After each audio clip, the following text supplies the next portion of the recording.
Você está me ouvindo bem? Me Tô vendo? sim. Pessoal, sejam bem-vindos. Luiz Guilherme, estamos com 16 pessoas, olha que delícia! Já, bastante gente já. Já, e pessoal,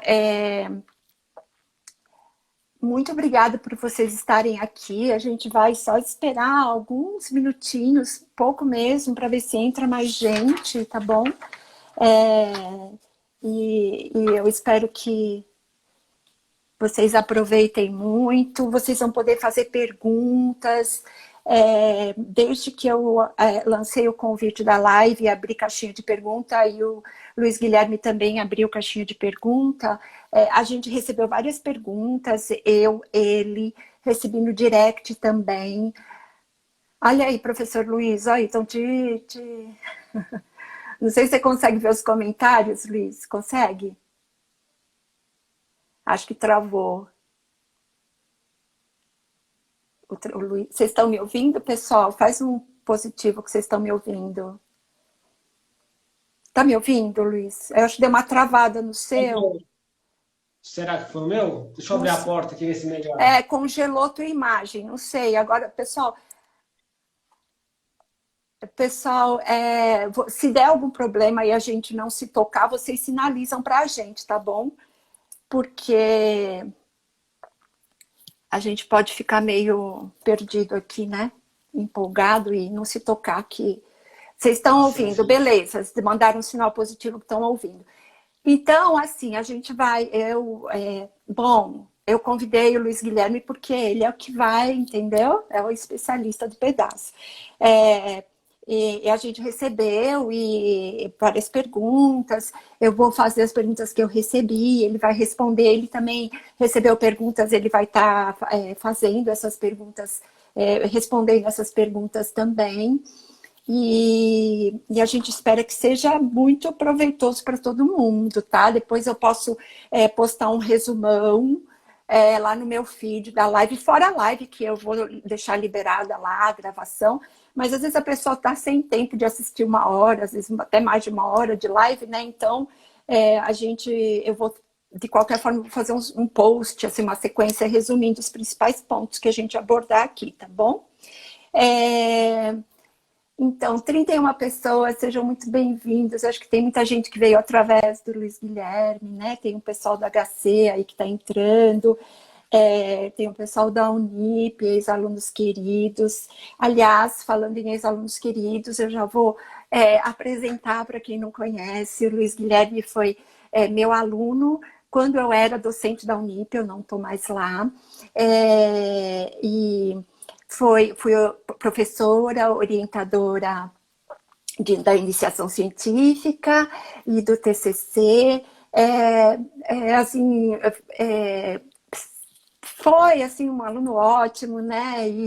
E hoje vocês verem como as coisas acontecem. Hoje ele é meu convidado porque ele é o especialista para falar no tema, tá?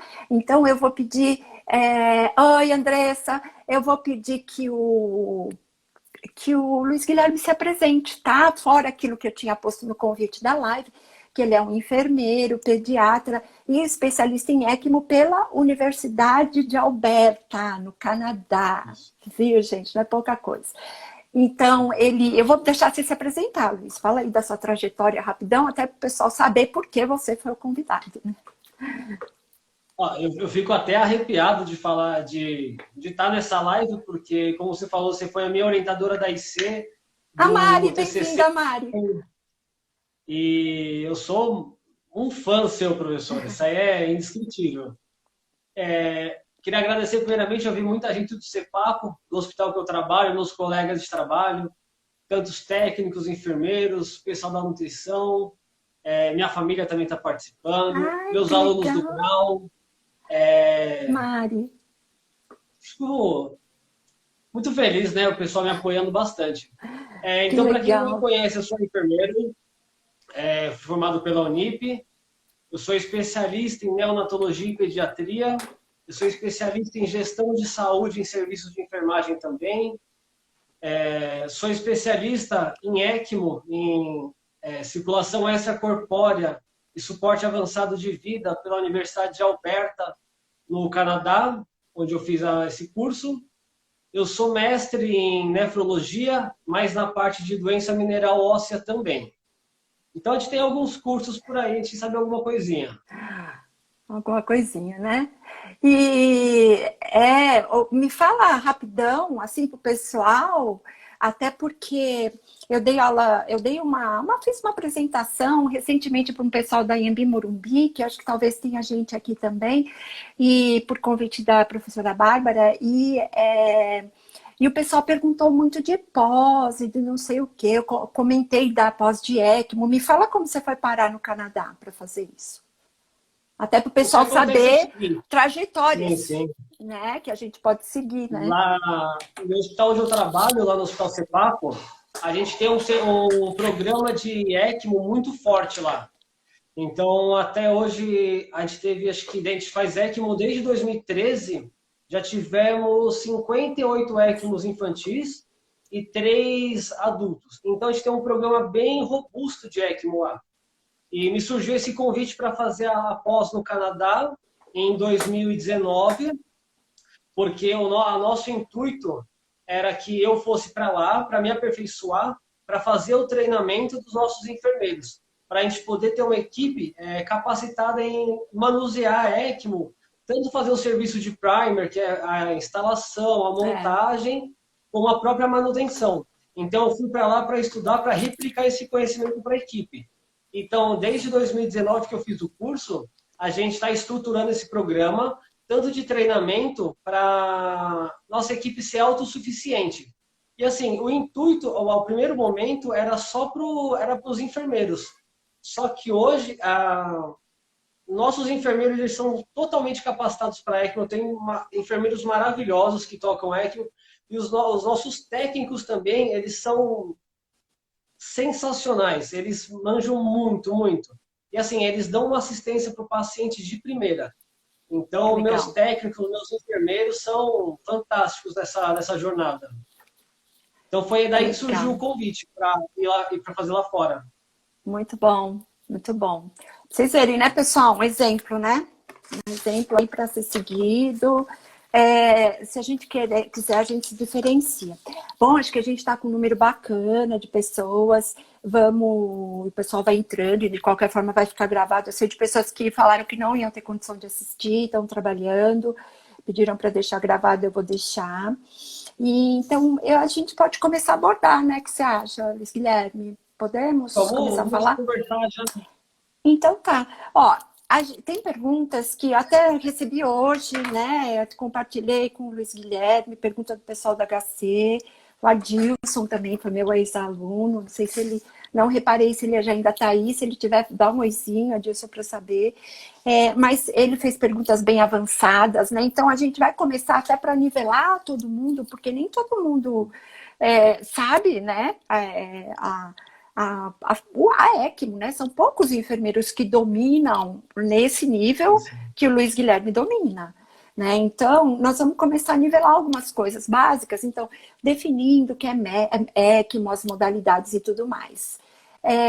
Oi, Otílio, boa noite. O Otílio está aqui, ele que me mandou as perguntas. Ele que fez aquelas perguntas cabeludas para a gente, né? Então, vamos lá. Ó, vamos começar, Luiz, o que você acha da gente começar definindo o ECMO, né? Assim, se você souber falar até rapidamente como chegou ao Brasil, mas principalmente o que é ECMO, né? Além do nome que a gente já sabe, né?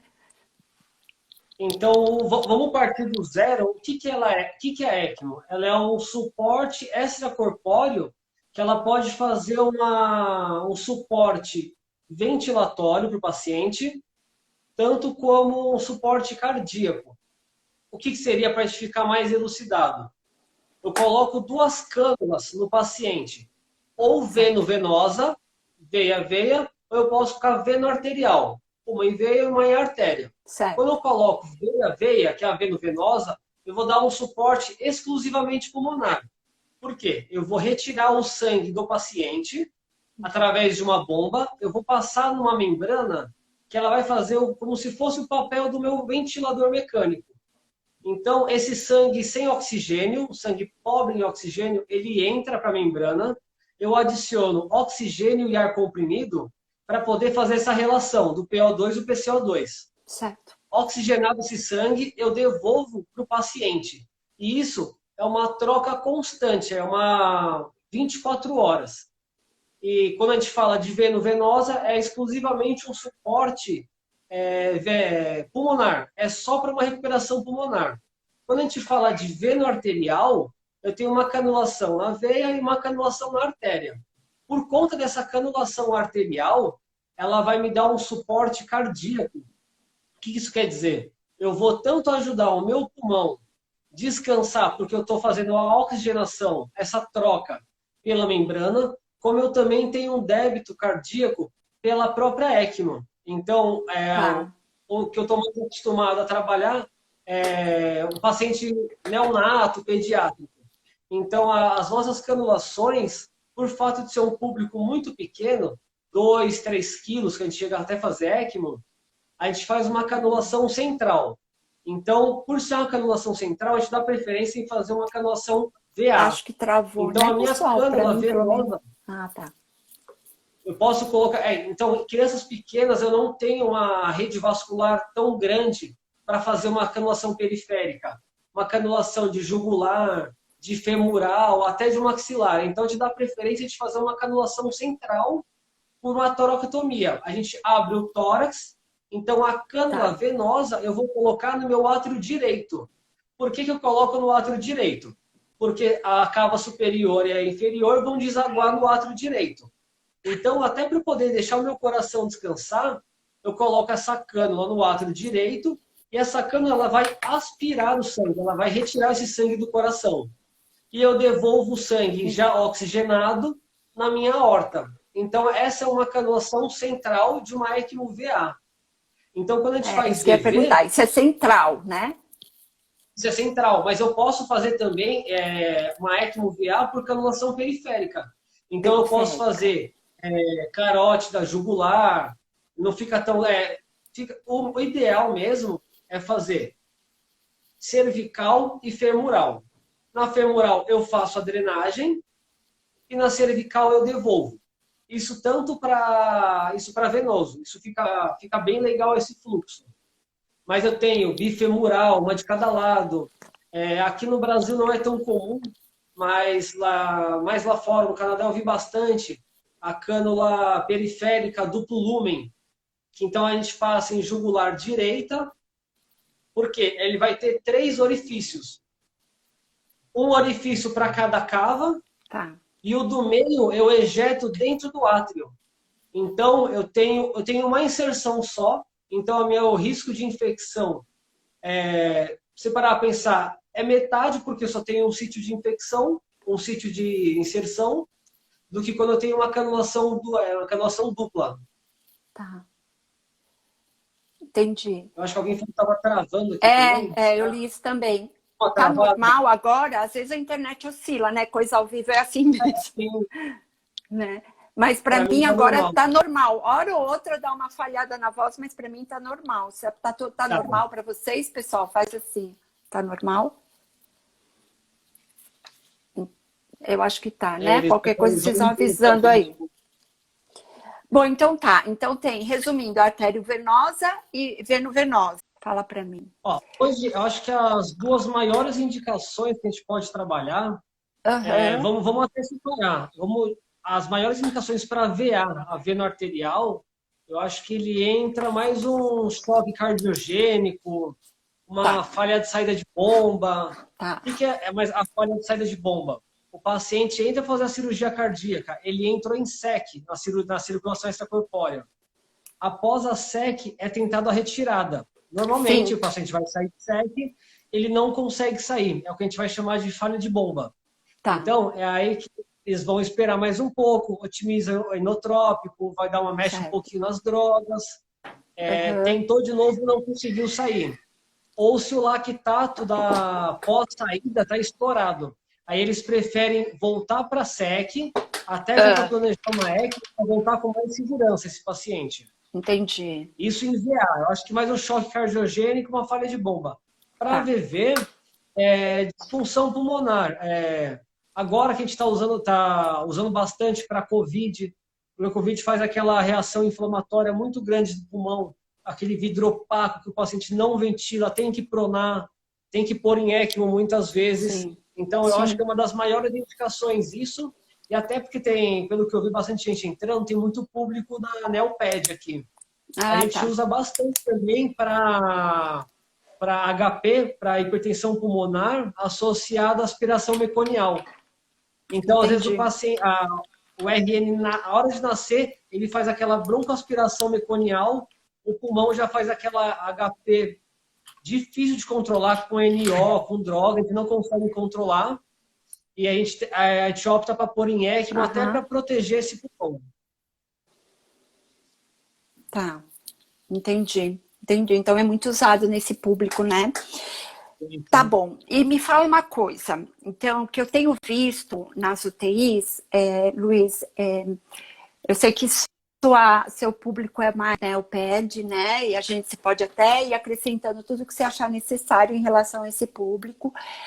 Mas eu tenho visto muitos pacientes de COVID necessitarem de ECMO para aqueles hospitais que têm esse recurso, que nem todos têm, né? E precisarem hemodializar, né? Paciente com COVID, o que precisa hemodializar é muito comum, até com SARA mesmo, né? Como é que faz? É possível hemodializar tanto a Prisma quanto a hemodiálise convencional, fazer isso através do circuito da ECMO, ou o médico precisaria passar um Shile? Aí a gente tem duas questões bem estruturadas. O meu paciente em ECMO, ele vai precisar dialisar, por quê? Ele não vai ter um débito urinário grande, porque geralmente o meu fluxo renal ele vai estar um pouco mal perfundido, ele não vai ter tanto acesso. Então, como que a gente pode fazer com esse paciente? Eu tenho duas maneiras. Eu posso passar um Shile para fazer uma convencional, para colocar uma Prisma até? Posso. Só que acontece, quando eu passo o Shile, eu abro mais uma porta para... A gente vai pensar na infecção. Já que a minha ECMO, ela me permite eu dialisar o paciente na própria ECMO. Quando a gente vai falar em diálise em ECMO, eu tenho duas modalidades. Eu posso colocar uma hemolenta, que é a própria Prisma, que a gente coloca para dialisar. Eu tenho locais de segurança para colocar na própria ECMO. Ou eu posso colocar o que a gente chama de hemofiltro. É aquele filtro pequenininho que a gente usa para SEC. Só que qual que é o problema? O hemofiltro, ele tira volume, ele só vai tirar líquido. A Prisma, eu consigo fazer esse controle metabólico dele. Então, é um paciente que eu consigo corrigir um BIC, consigo corrigir um potássio, tudo pela Prisma. O hemofiltro é só o volume. Qual que é a vantagem dos dois? O hemofiltro, é um circuito menor, só que ele não tem uma bomba. Eu vou precisar usar um shunt positivo e negativo para fazer um fluxo. A Prisma, ela já é mais segura, porque ela já tem alarme de segurança, ela é uma coisa mais segura. Prisma é segurança. É mais segurança para o paciente. Sim. Então a gente consegue fazer das duas maneiras. Dá para fazer no Shile? Dá. Se o paciente já tiver um Shile, a gente põe no Shile.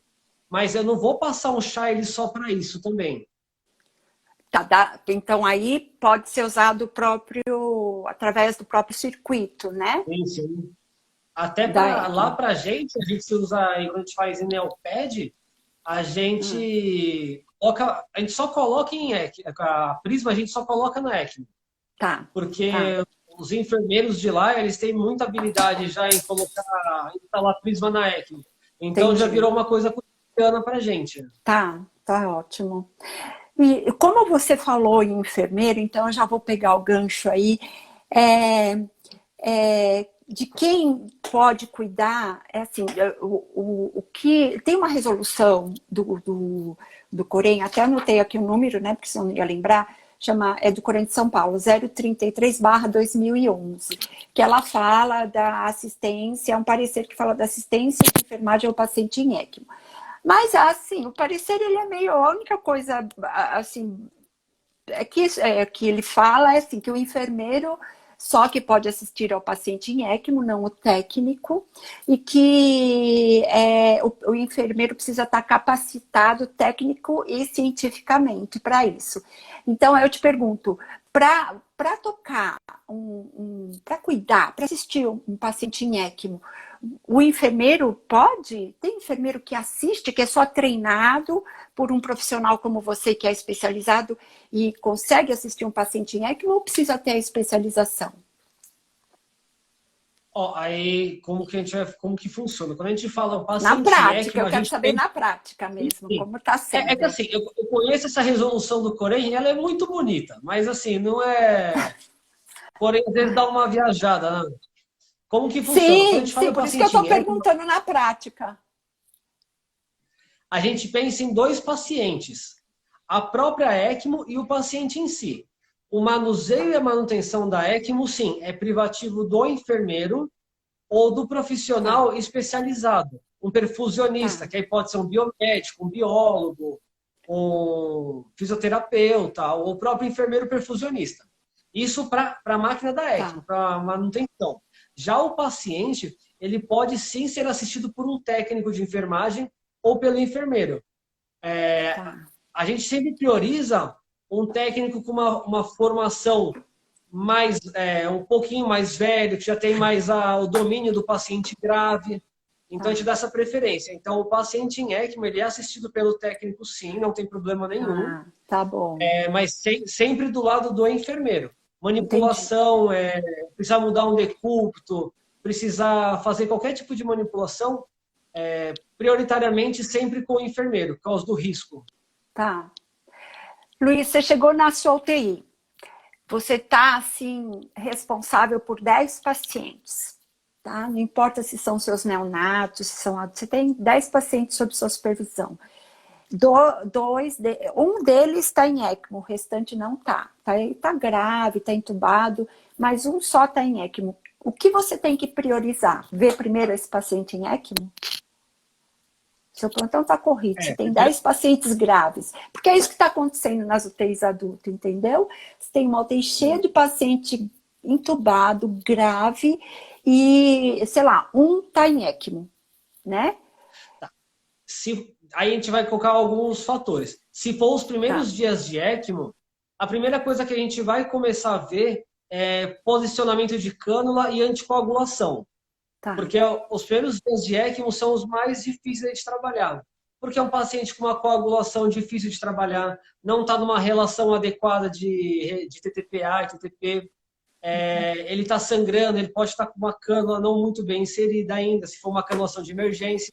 Então, tá, se for um paciente no começo da ECMO, priorizaria isso. Se é um tá. paciente que já está naquele modo cruzeiro que a gente fala, que Ah, ele é? está Tem indo, está esse só modo, eu não sabia. implorando,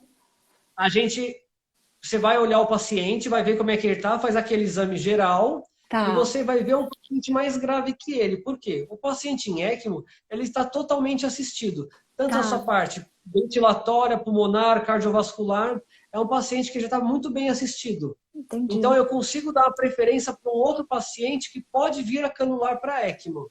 Porque esse paciente já tá muito bem entendi, assistido. Então, assim que a gente faria a divisão.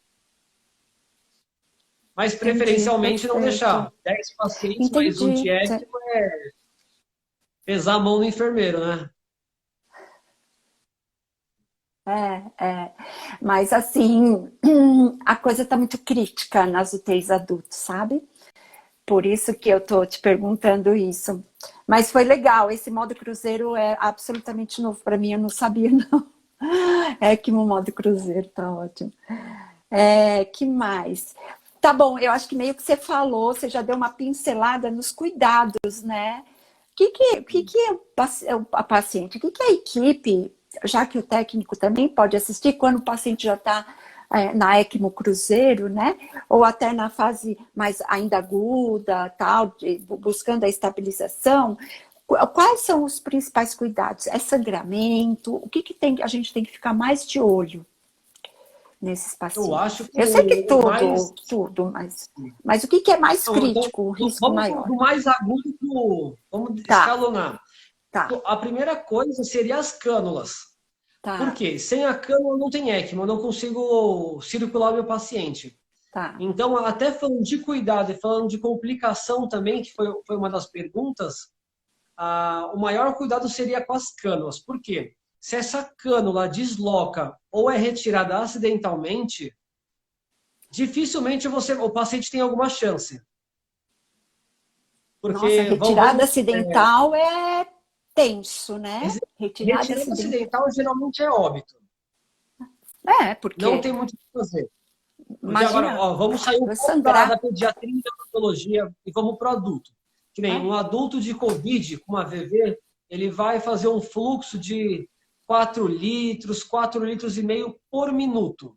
Aham. Agora você pensa uma cânula de retorno, ela saindo acidentalmente. O tanto de sangue que você não vai tirar desse paciente.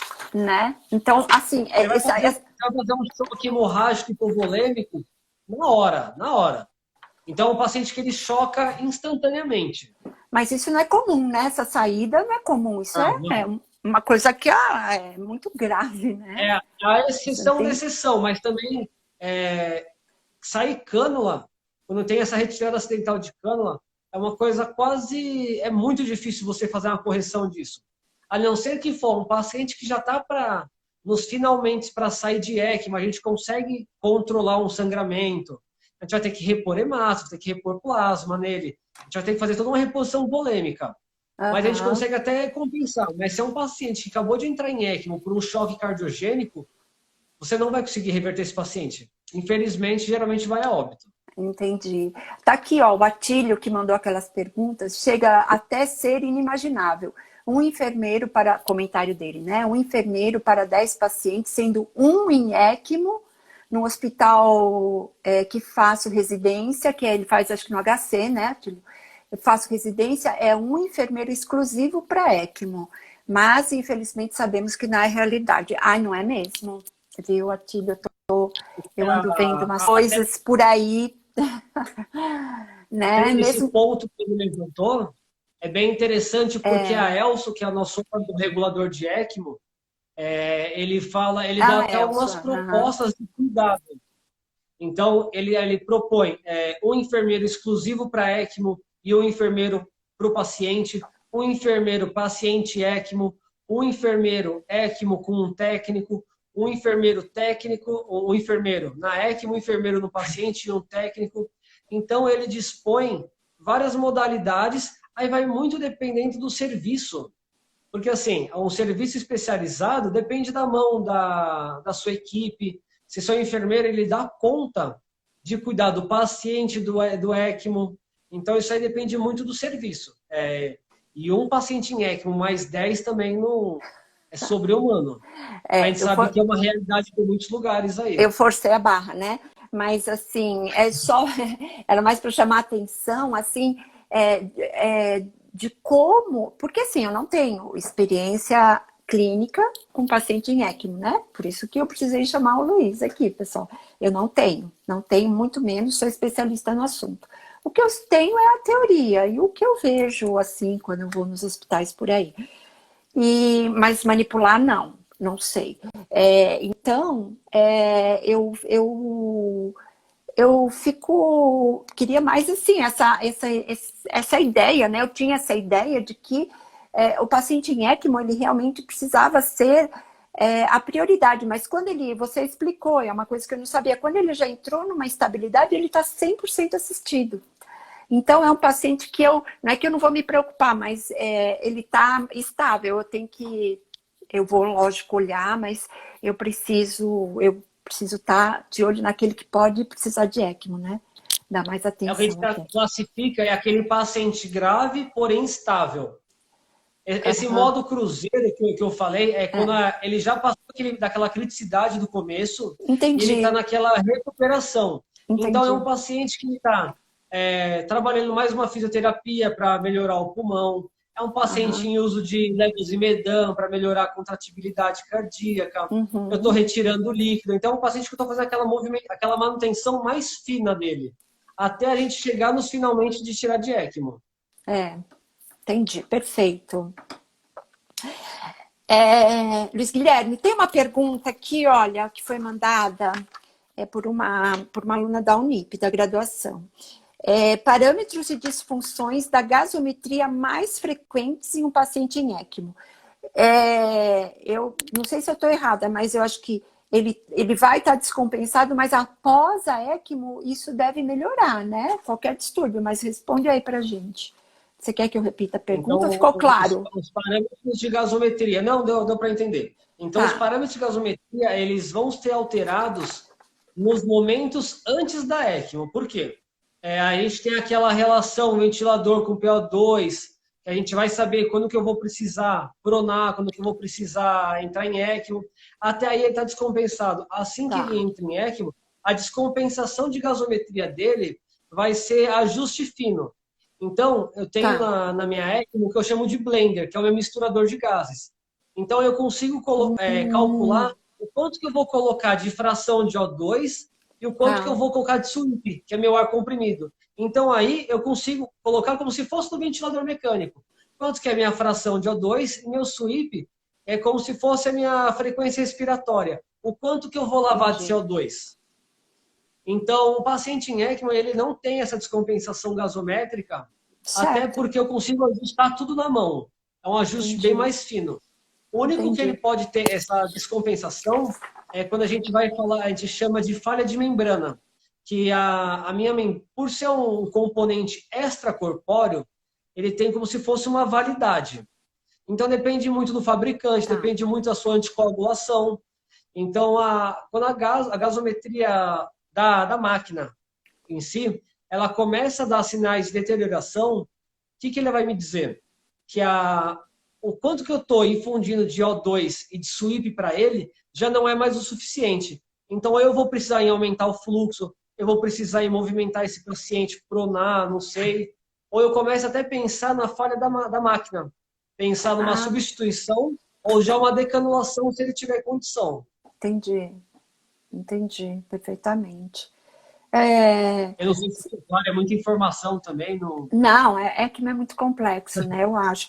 Mas eu penso que sim, que é isso mesmo, que você pôs na época exatamente pela disfunção, né? Pela dificuldade absurda que está na troca gasosa, não responsiva ao tratamento mais convencional. Então, o paciente vai estar meio que resolvido.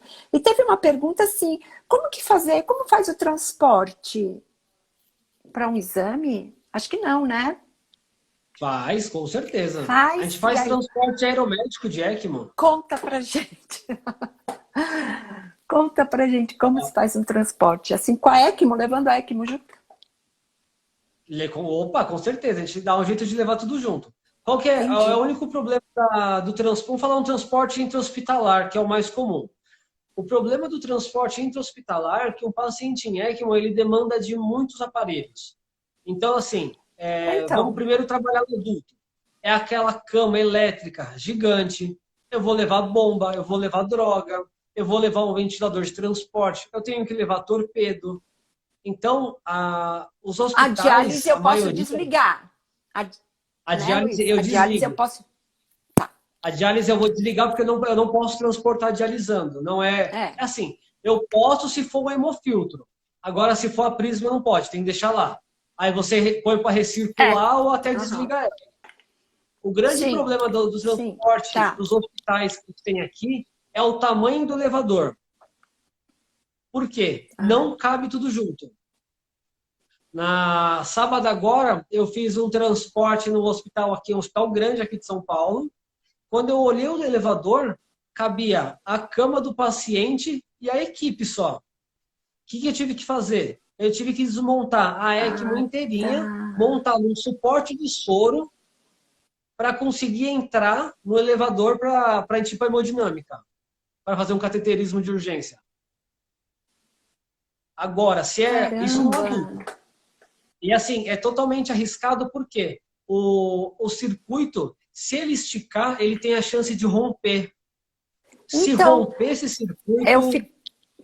eu fico pensando no risco de decanular, de, sei lá, que acontecer qualquer coisa no transporte. Eu não sei se eu estou errada, mas acho que o transporte ele é minimizado intra-hospitalar. Acho que só quando não tem jeito mesmo, né? Sim. Só transporta se for o último caso. Preciso fazer uma Tá, tomografia, tá bom. preciso fazer uma ressonância, ir para hemodinâmica, aí a gente faz o transporte. Mas se é uma coisa que dá Entendi, para fazer dentro da entendi, UTI, o pessoal que se desloque até a gente. entendi, perfeito. Estou olhando Mas aqui é um no com... transporte bem crítico, é uma coisa que dá medo. A gente Entendi, tem experiência em transportar até os meus enfermeiros, a hora que a gente tem em transporte, dá aquele frio na barriga. imagino. Porque também é um aparelho mecânico, né? É, Ele tem bateria, aquele circulador. sei, ele tem bateria, Depende do trajeto do transporte, a gente já tem que calcular se essa bateria ela chega até o final do destino. entendi. Porque se não chegar, vai ter que ir na mão, vai ter que ir na manivela. Já escutei falar isso, que a ECMO tem uma manivela e que se acontecer alguma coisa, o enfermeiro tem que ficar lá, na Tem. manivela circulando o paciente. Você já passou por A gente isso? chama de bomba de emergência, o hand crank. Ele é uma bomba manual mesmo, porque em caso de falta de luz, ou, por exemplo, queimou o console da ECMO, você coloca a bomba principal nessa bomba manual e você vai ficar nessa manivela até consertar o problema. Entendi. Eu já Tem vi, casos já ouvi de, falar isso. Não presenciei, mas já ouvi falar. tem O... casos de 2 horas na manivela, Entendi. Meu até, até, Deus. até fixar tudo. É. Então, como a nossa live deu um problema de conexão no início, eu sei que a gente fez toda essa introdução, mas só para beneficiar o pessoal, tem uma pergunta aqui, Luiz, que fala assim: quando saber que é necessário a ECMO? Que seriam as indicações, né? É basicamente distúrbios respiratórios, né? Hipóxia grave, Sim. refratária ao tratamento convencional, ou seja, uma ventilação mecânica, né? É isso, tá certo? Ou choque cardiogênico Choque também, saída de cardiogênico. bomba, que mais? Não muito comum, mas também o choque anafilático grave, que você não consegue retornar o paciente para o estado fisiológico, você pode Entendi, pôr em ECMO. E tem uma entendi. modalidade, que acho que é até legal a gente discutir isso aqui, porque ela não Sim, é muito difundida no Brasil, que a gente chama de ECPR, que é o ECPR, que é a ah, parada respiratória com assistência é. de ECMO. Então, quando o Ah, é? paciente ele evolui com uma parada cardíaca, a gente faz uma canulação de emergência. No meio da parada, a gente passa a Entendi, cânula, instala em ECMO e dá o suporte cardiovascular para ele. entendi, Aqui não é entendi. muito utilizado, Interessante, hein? mas lá fora, Nunca, na, nunca li. Uhum. acho que se não me engano, na França, no Canadá também, eles têm ambulâncias já com É. preparo para ECMO. Eles canulam gente no metrô, na rua, onde Incrível. precisar. Nossa, que incrível, gente. Mas aí é um cenário E a muito gente, avançado já. entendi. E assim, são Lu, tem um pacientes com negócio aqui, uma. uma. Ah. Pode falar, pode falar. Não, pode Tá? perguntar. Você quer terminar? E, Eu e o tenho uma paciente dúvida. com parada Fala. respiratória, ele tem que ter no máximo 10 minutos de parada assistida. Passou de 10 minutos, ele já entra como uma contraindicação. Então tem que ser Sério? aquela parada rápida, decidiu, vai pôr em ECMO, canula. Ah, você tem que ter toda a estrutura pronta para isso, né? Não é fácil. E tem que ter tudo pronto também. Tem uma dúvida aqui, ó. Só para esclarecer, eu fiquei um pouco na dúvida. Todo paciente em ECMO vai precisar de diálise, só entra se apresentar alteração renal. É uma dúvida mandada Bom, aqui no chat. todo paciente é muita gente. Eu não posso falar 100%. É, Mas a grande maioria vai precisar de um suporte renal. Por quê? Então vamos começar um COVID ou um choque cardiogênico pós-falha de bomba. É um paciente uhum. que ele vai gerar muito processo inflamatório. Vai. E Sim, as citocinas vão fazer muito mal para o rim, ele começa a perder função, começa a reter líquido. Então, é um paciente que eu vou precisar dialisar até para tirar um pouco dessa carga volêmica dele. Porque é um paciente que eu vou precisar fazer reposição de albumina, fazer reposição de eletrólitos, hemoderivados também, a gente acaba usando bastante. Então, é um paciente que vai ter provavelmente uma sobrecarga hídrica. E ele não vai ter uma função renal tão legal. Então, a gente vai precisar dialisar ele.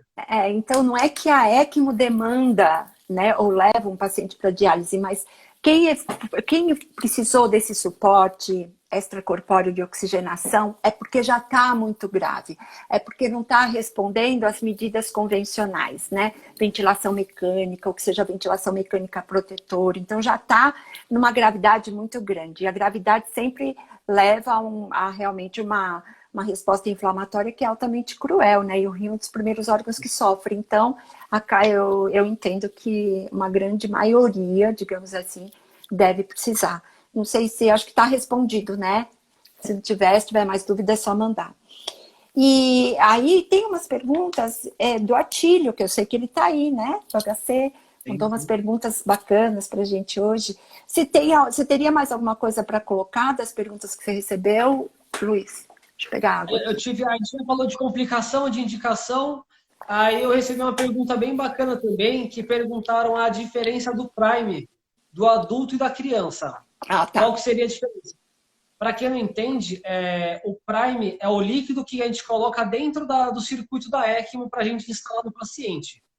Numa criança, obrigatoriamente, abaixo de 10 quilos, ou até um pouco maiorzinha, eu preciso de um Prime de sangue. Eu vou precisar passar um hemoconcentrado dentro da máquina e deixar ele rodando e oxigenando. Por quê? A minha volemia do paciente pediátrico neonatal já é muito pequena. Então, eu preciso já fazer essa troca com o sangue. No adulto, por ser... O paciente adulto tem uma volemia de 4, 5 litros. Então, eu consigo fazer um Prime com soro, ou até com uma outra solução, Plasma Light, um Ringer. Por quê? O meu Prime da máquina são 600 ml, 700 no máximo de adulto. Então, para ele, não é nada isso. Então, eu consigo fazer esse Prime só com soro. Mas criança eu preciso fazer com sangue, não tem jeito. Entendi. Legal. Criança é uma população muito neonatal ainda. Nossa, é muito, muito especial, né? Muito específico. Específico, especial, tudo. Então, vamos lá. Tem umas perguntas aqui já de um caráter mais avançado, né? Atílio, você tá aí? Lá vai, hein? Vamos responder suas perguntas. Ele é só para situar o pessoal, ele acompanhou um paciente recentemente no HC, ele é residente lá, R2, eu acho, né? Acompanhou um paciente recentemente que evoluiu a óbito. Gravíssimo paciente, tinha uma indicação de um transplante cardíaco. E ele fez uso de ECMO, esse paciente, e também de balão intraórtico, né? Que eu não sei se a galera aqui vai saber o que é, mas eu posso fazer uma postagem do balão intraórtico. Né? Não é tranquilo de entender assim o funcionamento básico, mas é um balão mesmo, é um catéter longo que é introduzido pela femoral, né? E ele fica alojado na aorta mesmo, e na aorta ascendente. E ele é um balão longo, ele se insufla o BIA, né? A gente chama de BIA, né? Balão intraórtico. Ele é indicado em pacientes que têm uma insuficiência importante cardíaca, né? Então, o balão se insufla durante a diástole e dentro da aorta ele fica todo insuflado com gás hélio, porque se acontecer um rompimento, que não é uma coisa usual, o gás hélio ele se dissolve, então o paciente não vai morrer de embolia, né? Então, ele se insufla na diástole e ele desinsufla na sístole. E ao desinsuflar na sístole, que é um momento que o coração está ejetando sangue, ele faz uma pressão negativa, a desinsuflação súbita desse balão, e otimiza o débito cardíaco. Então, o coração tem menos trabalho para ejetar sangue. Então, esse paciente era tão grave que ele estava fazendo uso de ECMO, não a central, né, a periférica, veno arterial com balão intraórtico, tamanho gravidade. Aí a pergunta dele é assim, a ECMO veno arterial, aqui é periférica, né, que é o que é usado nos adultos mesmo, com BIA, causa mais plaquetopenia do que a ECMO central, associada ao BIA? Então, eu vou responder a parte do BIA. Na verdade, o BIA, ele pode causar uma plaquetopenia, o uso do balão intraórtico, pela gravidade do paciente, sabe? São pacientes, não é o BIA propriamente dito, mas pela gravidade do paciente. Esse paciente que pôs BIA já não é um paciente tranquilo. BIA é um catéter usado como ponte para transplante, numa insuficiência cardíaca extremamente grave, ou num pós-operatório de revasque, que o paciente não saiu bem, coisas assim desse tipo, né? Então, esse paciente por si só já é um paciente grave, que está numa baita reação inflamatória, que vai ter um consumo de plaquetas muito grande. Então, sim, pode ter uma plaquetopenia uso do BIA. Aí eu deixo a ECMO para o Luiz responder. Então, situar a galera, a ECMO veno arterial com BIA, que eu já está respondido, causa mais plaquetopenia do que a ECMO central? Então, a ECMO periférica causa mais plaquetopenia que a central? Não. A inserção Luiz, da tá me ouvindo? cânula, ela não... Tô? Tá? Caiu? Não, acho que travou um pouquinho para mim, mas vamos em frente. Então, a ECMO central, ela não difere essa questão de plaquetopenia de uma ECMO periférica. Por quê? O que vai fazer o consumo das plaquetas são a formação de trombos e fibrinas dentro do circuito. Então, é indiferente a posição das cânulas. Porque o que vai consumir plaqueta é a própria membrana quando ela começa num estágio de coagulação. É aí que vai consumir as plaquetas. E foi o que você falou. Um paciente em ECMO não é um paciente tranquilo. Então, ele já vai ter um consumo de plaquetas basal, por uma infecção devido a um antibiótico prolongado. A própria ECMO, cardiogênico. choque, ela acaba agregando plaquetas no seu sistema e acaba consumindo um pouco. Então, essa inserção não vai mudar muita coisa. Entendi, perfeito. Atílio, se você estiver aí, fala um oi, tá? Para a gente saber que você ainda está por aí. A outra pergunta dele, hein? Do Atílio. A força do fluxo da ECMO, que está... Porque assim, esse paciente, só para explicar, ele estava canulado na veia femoral, né? Era veno arterial a modalidade, né? Não era veno venosa. Então, estava uma cânula na veia arterial. Me ajuda aí, Luiz. Na veia femoral e outra cânula na artéria femoral. Outra na artéria femoral. Então, a pergunta dele é assim: o fluxo que está retornando pela artéria femoral, né? Pela artéria femoral direita, e tudo bem, direita. O fluxo de sangue, porque sai pela veia, vai lá para a membrana, oxigena e retorna para a artéria, né? Então, esse sangue que está retornando para a artéria femoral tem capacidade de vencer a força de ejeção do ventrículo esquerdo? Porque assim, ó, pensa que o sangue está voltando para a artéria, o ventrículo está sempre trabalhando, ejetando sangue, né? Então a pergunta assim, esse sangue que está voltando numa pressão alta, né, pela artéria femoral, ele não pode fazer um contrafluxo, enfim, alguma coisa assim, e levar a uma insuficiência de válvula aórtica? Pode. Essa pergunta ela é bem interessante. Ô, Atílio, você vê se a gente está respondendo, tá? Se a gente não tiver, você digita aí que a gente continua discutindo. Uma hora a gente responde, não tem problema. A gente vai tentando. Para a galera se situar um pouco, como é que funciona?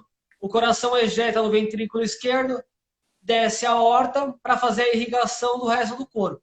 Quando eu tenho uma canulação arterial na minha veia femoral, eu faço um contrafluxo. Então, enquanto o meu sangue está descendo pela aorta, o meu sangue da ECMO está subindo. Se eu consigo vencer esse contrafluxo, tranquilamente, eu nem preciso de um fluxo tão alto para vencer a fração de ejeção do coração. Então, o que a gente precisa se atentar? Em duas síndromes que a gente pode causar numa canulação arterial femoral.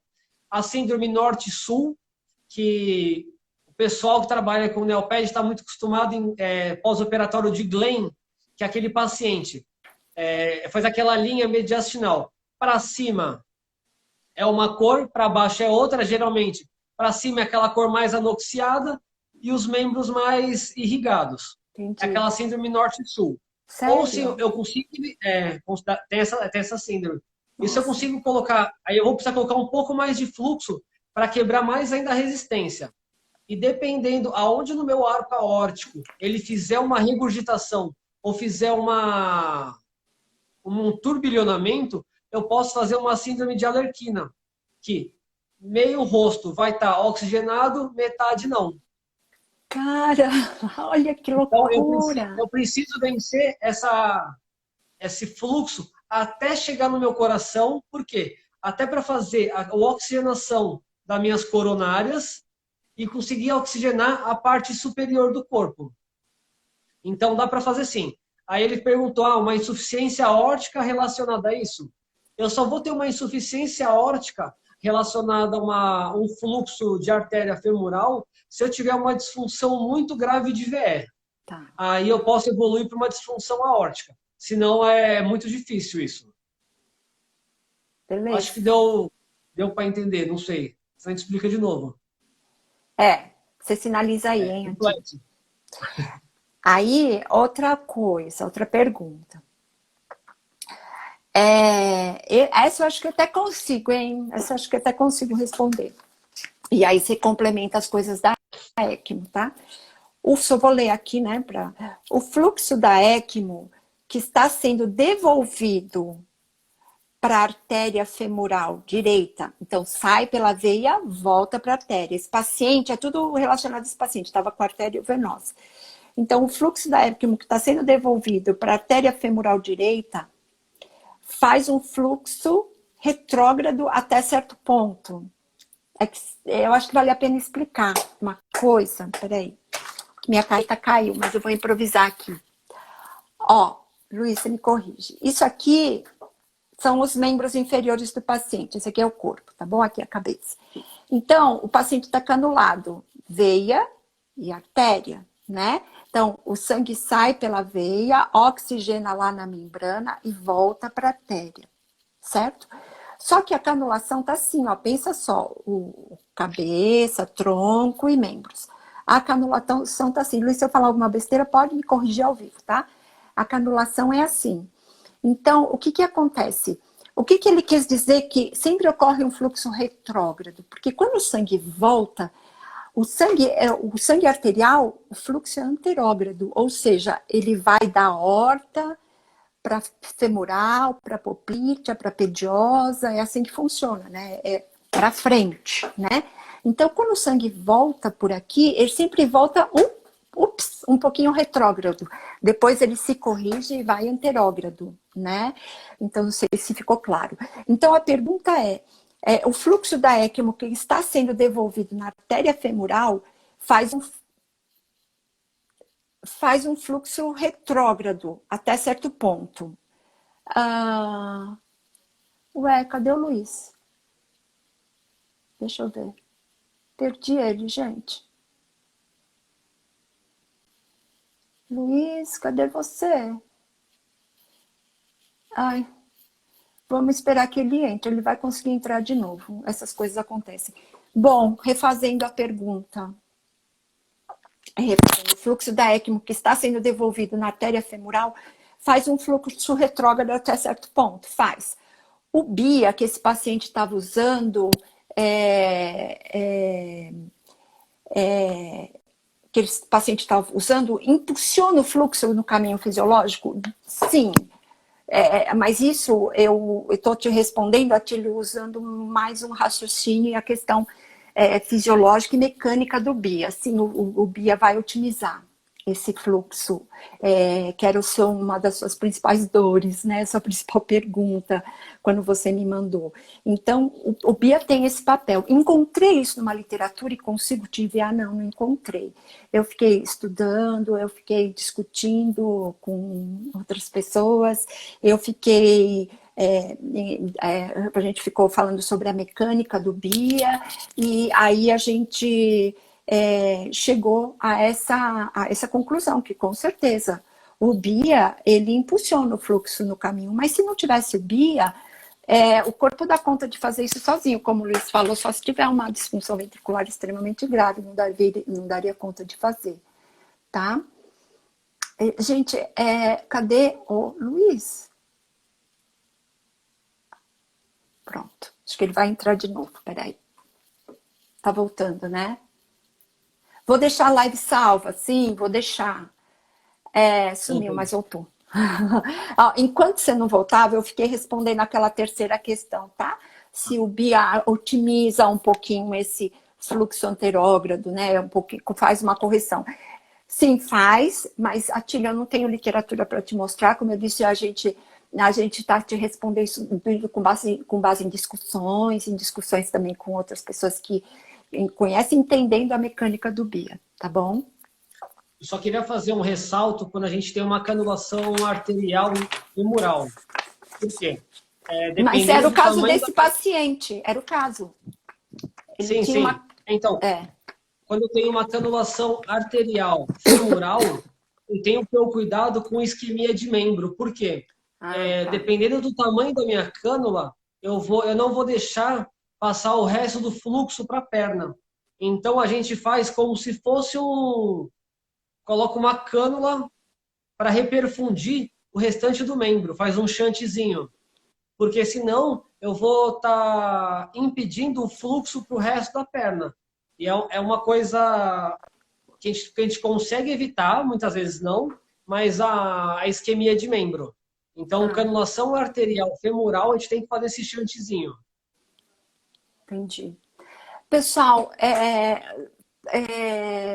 vocês querem mandar mais alguma pergunta? Acho que o nosso repertório de pergunta que enviaram para a gente acabou. Vocês querem mandar mais alguma pergunta? Tá? Foi útil para vocês? Para quem me perguntou se a live vai ficar salva, vai ficar sim. Eu vou deixar no IGTV, né? Pretendo montar depois um post com resumo das principais coisas, já que a gente perdeu, né? O início foi meio travado a internet, né? Acho que para os dois lados. E vocês estão por aí? Vocês estão ouvindo a gente? Estão vendo aqui, travou tudo aqui, uma última mensagem, mas para a gente está normal. Não, acho que já foi. Não, tá. Essa aqui é a minha esposa, ela estava dizendo que estava travada. Tá, é mesmo, é sua esposa, agora que eu vi o nome. Adorei saber o ECMO, que bom, que bom. Segue. Foi maravilhoso mesmo. Vocês têm alguma coisa? Pensa aí, aproveita, gente, pergunta. Fora isso, vocês podem depois continuar mandando pergunta. Se precisar, a gente faz a parte 2, né, Luiz? E se precisar, a gente monta juntos. Eu vou ver o áudio todo para montar essa publicação. Fora a live que eu vou deixar salva, existe uma janela específica ou cada um tem uma sua particularidade? Peraí. Não entendi. Moana? Também não entendi essa pergunta. Panda Moana. Boa noite. Existe uma janela específica ou cada um tem sua particularidade? Refaz a pergunta pra gente. Não, você entendeu? Eu não entendi. Não. Então, enquanto ela refaz a pergunta, eu vou... Obrigada, pessoal. Obrigada. Que bom que foi útil para vocês. Eu vou deixar salvo isso no feed e depois de deixar salvo, eu vou escutar cuidadosamente o áudio para a live, para fazer os principais pontos e montar uma sequência de postzinhos, né? Destacando os principais pontos, tá bom? Janela de tempo, então, mas faz a sua pergunta completa, a Panda Moana. Existe uma janela específica, janela de tempo específica para cada um? Janela de tempo, você diz Vamos deixar assim, ela o tempo reformular que a fica em pergunta, acho que ECMO, é fica mais isso? simples Ah, de o tempo entender. máximo, é isso? É, depende, se ela tá falando de janela Podia responder se fosse ventilação mecânica agora, não. Eu acho que talvez Eu também seja não entendi, isso. acho que é melhor ela reformular. Janela de tempo. Tem, Luiz? Enquanto ela. Um tempo máximo que uma pessoa pode ficar com a ECMO? Então, não existe um tempo máximo. Tem um relato de um caso, um paper publicado, de um paciente que ele ficou em 2 anos com uma assistência circulatória. Então, a gente não consegue trabalhar com um tempo máximo. Agora, que nem ela perguntou, uma janela de tempo máximo para instalar, é Agora assim, ela pôs para instalar. quanto antes a gente conseguir prever o uso para esse paciente, a gente conseguir instalar melhor. Porque a partir de um certo tempo, de uma certa disfunção de VE, como que eu vou falar? Uma lesão pulmonar, eu não tenho, não adianta mais eu instalar ECMO nesse paciente que não vai ter mais a funcionalidade que ela teria. Então eu não posso deixar Entendi. a ECMO como a última arma. Eu tenho que prever e geralmente colocar essa ECMO até um pouco antes desse meu paciente piorar tanto para eu ter uma sobrevida melhor. Eu acho que, pelo Gostaria menos, que vocês comentassem. foi isso. Acho que sim, acho que sim. Como toda conduta, é o que muito tem se dito em ventilação mecânica, né? Não no paciente em Covid, não postergar, não demorar para entubar, não demorar, né? Em questão de ventilação Mas claro mecânica, que o tema não é ventilação, mas acho que a ECMO é muito. Se tem o recurso, o paciente não está respondendo às medidas convencionais, então, né? Porque depois a pela lesão fica. ELF, é contraindicado canular um paciente em ECMO com mais de 14 dias de ventilação mecânica. Ai, tá vendo? Então. Já é uma contraindicação por eles. Então. Ó, gostaria que vocês comentassem sobre PCR em pacientes em ECMO. Tá em ECMO, parou. Depende. É. Se é uma ECMO VV ou se é uma ECMO VA.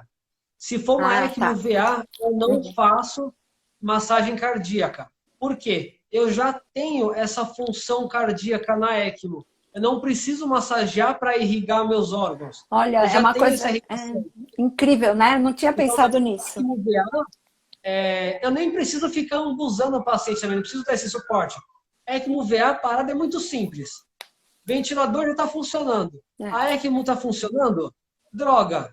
Droga de parada. Adrenalina de 3 a 5 minutos. Se for necessário, choque. Se não, amiodarona. E conduz uma parada sem massagem. Agora, se for uma ECMO veno-venosa, sim, eu preciso fazer a massagem cardíaca, contanto que eu tenho cuidado para não mexer nas cânulas. Fazer uma massagem que eu não tenho risco de decanular o paciente, porque senão o Senão ele morre custo-benefício, né? pelo sangramento. Ou ele morre pela parada ou ele morre pelo sangramento, né? Tá perfeito, perfeito para mim a resposta. Interfere ECMO e hemodiálise ao mesmo tempo nesse paciente, né? Não, a gente falou bastante disso, Paula. Assim, é muito comum o uso de hemodiálise e ECMO simultaneamente nesses pacientes, pela gravidade da doença, já estão em Não choque. interfere, porque que nem no paciente, eu falo, um paciente pediátrico e depois um adulto. Um pediátrico, ele tem um fluxo de ECMO de uns 600, 700 ml por minuto. A Prisma, a gente trabalha com fluxo de 50. Então, não é nem 10% do meu fluxo da ECMO. Então, ele não chega a fazer diferença. Agora, no adulto, eu vou trabalhar com fluxo de 4,5 litros, mais ou menos. A Prisma trabalha com 120 ml por minuto. Então, é um fluxo bem pequeno para chegar a atrapalhar.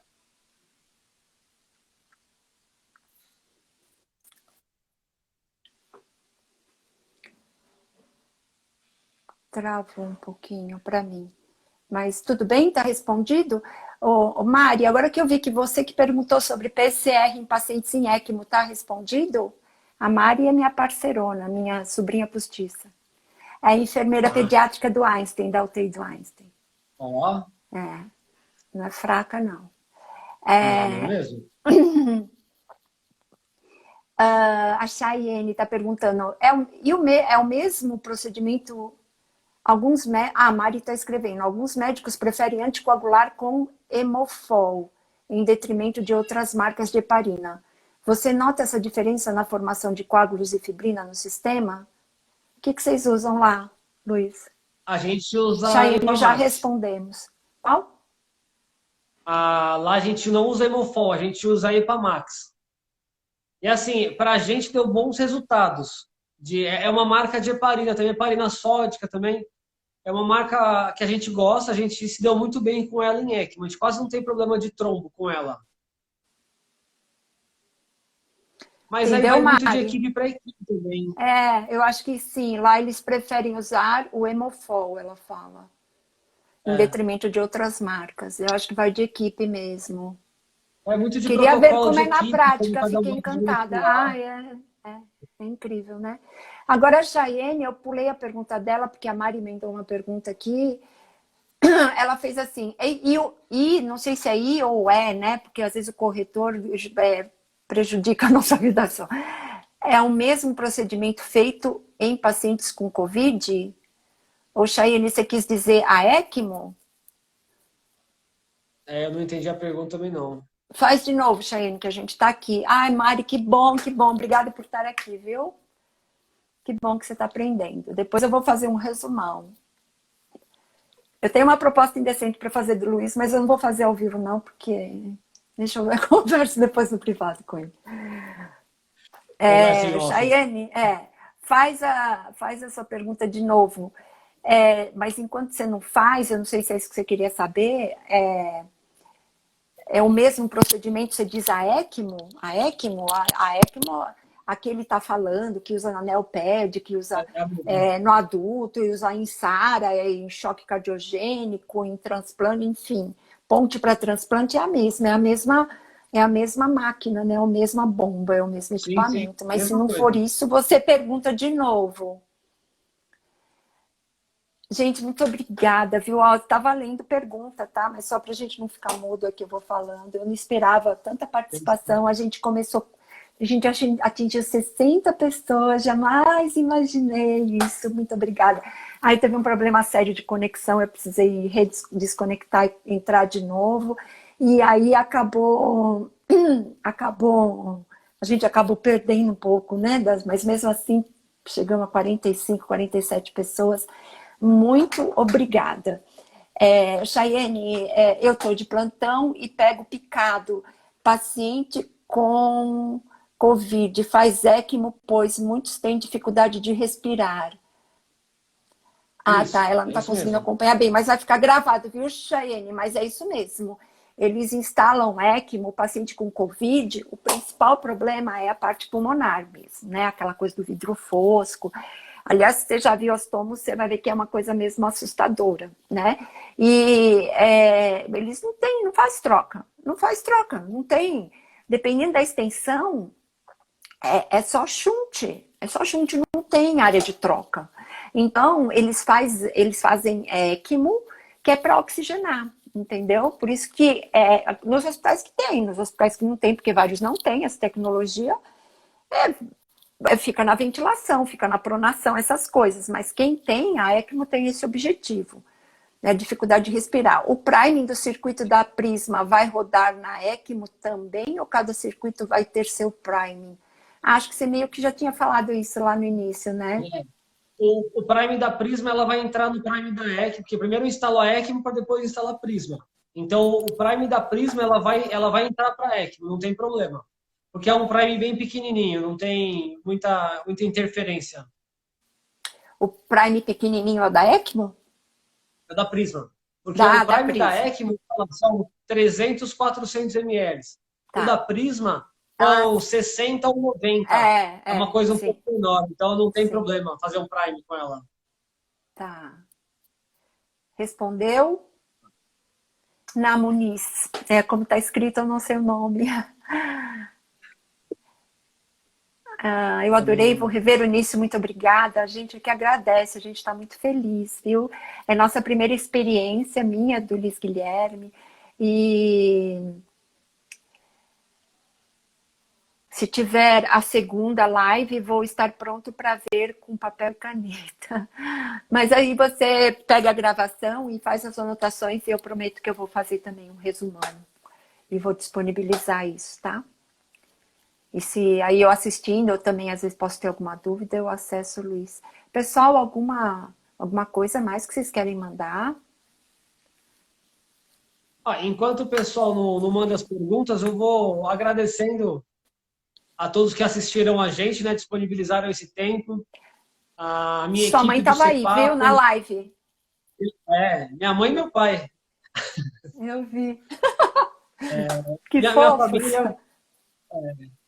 Então, o pessoal do CEPACO que trabalha comigo.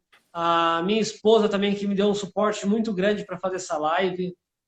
Maravilhosa. Tá segurando minha filha para ela não tocar o terror agora nesse momento. Não quebrar tudo. Meus alunos do grau, que mesmo se a gente tá no comecinho do curso, mas já colaram junto com a gente, já participaram da live. Foi bem legal o pessoal do técnico participando também. E ficou muito feliz. Ficou muito legal. Olha meu pai ainda aí. Tô vendo. Legal, legal. Que bom, que bom. Da onde que é o pessoal do curso técnico? Da onde que é, Luiz? Curso técnico grau, lá da Lapa. Ah, Eu dou aula de grau, farmacologia para eles. escreveram aí. É mesmo? Tenso, É. intenso. Oh, Eles que que dizem. fofa. Eu também tenho orgulho, viu? Mari, também tenho orgulho dele. Ah, grau, o pessoal está escrevendo. Nós, professor Turno,